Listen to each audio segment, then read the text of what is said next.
তুমি কি অসুখী? আমিও তেমন সুখী নেই। তুমি অসুখী কারণ তোমার একটা সাইকেল নেই। আমার দুঃখ একটা সাইকেল আছে, কিন্তু একটা বাইক নেই। যার বাইক আছে তার দুঃখ একটা গাড়ি নেই। আর যার গাড়ি আছে তার দুঃখ গাড়িটা অনেক পুরাতন মডেলের। কবে যে নতুন আপডেট ভার্সনের একটা গাড়ি হবে?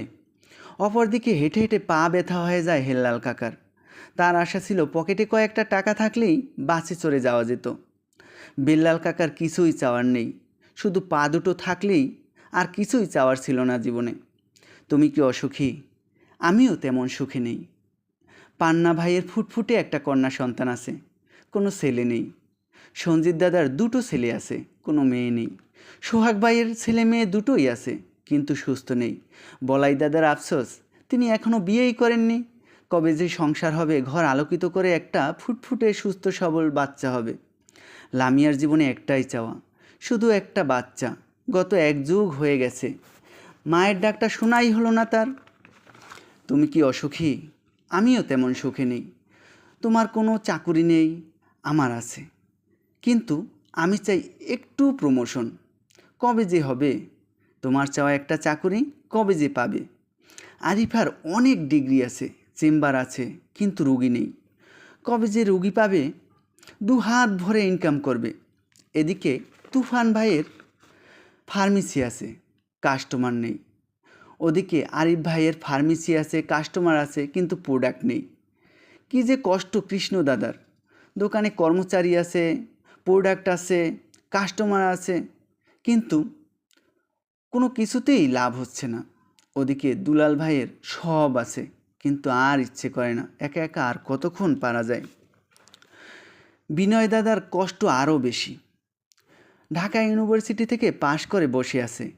টিউশনি, কোচিং, এটা সেটা করতে করতে চাকরির পরীক্ষা দেওয়ার সময়ই হয় না তার। ওইদিকে বিসিএস ক্যাডার মিতু সন্তানের পড়াশোনার চাপে চাকরিটাই ছেড়ে দিতে চাচ্ছে। এদিকে ঢাকা মেডিকেল থেকে এমবিবিএস পাশ করা রঞ্জিত দাদার কিডনি দুটোই নষ্ট, ডায়ালাইসিস করে কোনো রকম বেঁচে আছে। মাঝে মধ্যে মনে হয় এর থেকে মরে যাওয়াই অনেক ভালো। আহ, আর কয়েকটা দিন যদি বেঁচে যেতে পারতাম, হয়তো বাচ্চা দুটো মানুষের মতো মানুষ করে যেতে পারতাম। তুমি কি অসুখী? আমিও তেমন সুখে নেই। তোমার একটা ঘর নেই, আমার একটা ঘর আছে, তবে সেটা ভাঙাচুরা। একটা কবে যে ভালো ঘর হবে? খোকনেরও একই অবস্থা। ওর কিছুই ছিল না, কিন্তু এখন সবই আছে। ঘর আছে, বাড়ি আছে, নারী আছে, গাড়ি আছে, কিন্তু তার আশা সব ছেড়ে বনবাসে চলে যেতে পারত। এসব তার কোনো কিছুই ভালো লাগে না। গাছের ফলমূল খেয়ে কোনো রকম যদি বেঁচে থাকতে পারতাম, তাহলেই শান্তি।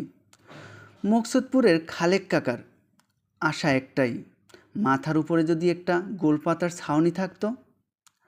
এদিকে আব্দুল কাকার বউ সেদিন মাত্র মারা গেল। এখনই সে খাবার পায় না, বিয়ের জন্যে পাগল হয়ে গেছে, ধারে ধারে ঘুরছে। ওইদিকে স্বামীহারা হাফসার আম্মা মাথার উপরে একটু ছাদের খোঁজে ব্যস্ত। তুমি কি অসুখী?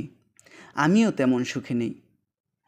এরকমই জীবন, এর নামই জীবন। চাহিদার কোনো শেষ নেই। যে যত পায় সে তত চায়, চাই আরও চাই, চাওয়ার কোনো শেষ নেই।